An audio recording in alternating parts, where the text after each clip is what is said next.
Have some time, about 14 minutes out. The end of the year, New Year's Eve, you tend to do a lot of reflecting, Maggie, and highlights in racing and certain moments. Is there one moment, one performance, one story that comes to mind as far as your favorite in 2023? I think just the overall success that women have had in racing, the benchmarks, the milestones that we were able to achieve, and it all kicked off in this year's Belmont Stakes with Jenna Antonucci becoming the first female trainer to win a classic, and just doing it with a horse that cost $30,000 that her owner purchased just because he liked the look of him, and the run that she took us on, and how accommodating she was to all of us on the media side of things, and the quotes that we were just talking about, the quotes that she gave us, and how well she had her head screwed on for this ride that this horse took her on. From here, he'd go on and win the Travers, unfortunately not being able to see him in the Breeders' Cup, but still, and it marking the first win for Javier Castellano in the Belmont Stakes. But now with the year coming to an end today, we saw Linda Rice posting the highest number of wins on the NYRA circuit. We saw Brittany Russell winning a Maryland racing title, first woman in history to do that. So it really was a year for the ladies. This summer, Katie Davis had at Saratoga, and that story and the traction, the fist pump there from Jenna Antonucci, just a great ambassador for the sport. Part of that story, Javier Castellano. And for, you have two daughters. Yeah. And the role models, to be able to look up and see, like, we can do that too, and have that kind of success at the highest level. Right, and it's the highest level, right? Because so many women are involved behind the scenes, and they don't get the credit, they don't get the limelight. So for them to be thrust into that position and handle it with such aplomb and be so, like you said, set such good examples for future women in racing to follow. Some of the highlights, great moments in racing in 2023. Richie and Paul, like, aside from the multiple exactas you gave out today at Oaklawn, your favorite moments, the highlights of racing in 2023.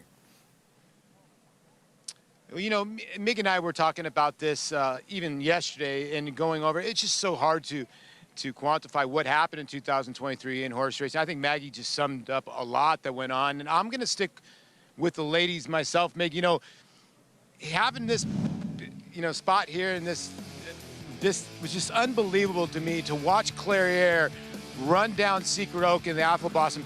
I remember it like it was yesterday. It was my birthday weekend, and Maggie was here, if I'm not mistaken, that day. A storm was coming in. They had tornadoes coming from Little Rock. I had never seen Steve Asmussen be that animated in my life. I still don't know how Clairiere got up to beat Secret Oath. And I remember Wayne Lucas going right up to Steve Asmussen, giving him a handshake. They both hugged each other, the camaraderie of these two great mares in the filly Secret Oath. But it's just, the storm started coming as Clairiere came down the stretch. I got to see that live, and it was just so captivating to me. And to see Steve and Wayne, two legends of the game, hug each other, really brought that together for me. And I know you're going to focus on a certain person. Well, yeah, absolutely. But Clairiere gunning down a Kentucky Oaks winner who had a 2-length advantage on it was a spectacular race. For me, the story was, and listen, I'm jockey-centric, right? Javier Castellano. He was a rider that a lot of people wanted to retire. He was finished. He wasn't the same. Watching his reemergence as an elite rider, winning the Kentucky Derby, winning the Belmont Stakes for Jenna Antonucci, I thought was spectacular. And again, I'm sensitive to that. Years ago, I had a conversation with the legendary rider Jacinto Vasquez, and he asked me a question, Paul. He said, what's the first thing to go on a rider? Is it their heart? Is it their legs? Is it their eyes? And the thing I came up with, well, it must be their legs. He said, no, it's their customers.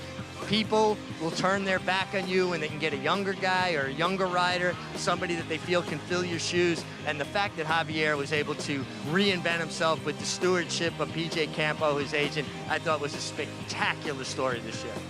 Once a 300 hitter, always a 300 hitter. Once a champion rider, always a champion rider. All those misses in the Derby and Belmont Stakes, 15 or 16, and all those years he had to wait, and then finally in the later in the twilight of his career, Castellano winds up getting that first Derby, that first Belmont on 2 different horses in a matter of 5 weeks. Yeah, exactly. It was so good to see Javier do that because I love that story that Mig just told about Jacinto Vasquez asking him, and it's so true. It really is, because there's always younger guys waiting in the wings to take your place, and the support that Javier Castellano has gotten from a lot of the horsemen, especially here in New York, I think speaks to the fact that he still has a lot of talent left in there. A lot left in the tank. Big year, Javier Castellano, and oh, by the way, like a 22nd win in the Travers Stakes as well with Arcangelo. JK, for you, what comes to mind, your favorite moment in racing in 2023? Well, for me, it was what we saw here at NYRA with the Met Mile. The Met Mile is my favorite race, basically, of the entire year. I look forward to it, very excited about it. And seeing the way that Codys Wish won, right? He broke a little bit slow, and we knew he was really good, but there's still kind of that moment of, is he going to be able to kind of overcome this situation? Does he want to go a mile? Blah, blah, blah, blah, blah.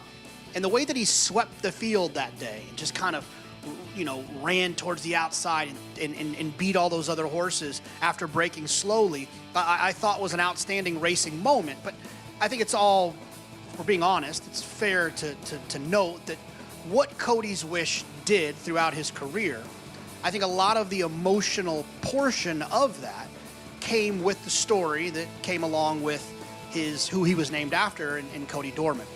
And sadly, we lost Cody Dorman right after the Breeders' Cup, after Codys Wish won his back-to-back Breeders' Cup Dirt Mile. But when I was asked the question of what moment kind of stands out, why not take the most emotional moment for other reasons and mix it with my favorite race? And it was a pretty easy one for me to pick, and that was Codys Wish winning the Met Mile. He was the best horse in training. It was the best story in racing. You have such a unique perspective, Maggie, because right after the race, in these big races, you're the first one that talks to the jockey. What do you remember most about interviewing Junior Alvarado after that Met Mile and Codys Wish? That he said to me, so often when I ride this horse, I feel so much pressure that if I don't get the job done, then it's me who feels / looks like the villain. And that really stuck with me because when you ride these big horses, yes, it's such an honor, but it's also a voluminous amount of pressure. And he's a horse that isn't necessarily the easiest to ride because he gives Junior a lot of, sometimes fits at the gate, leaving the gate. So a lot of times having to overcome being out the back. He was able to do it in the Met Mile, just proving of how good of a horse he was. But it was a lot of fun to watch that whole ride.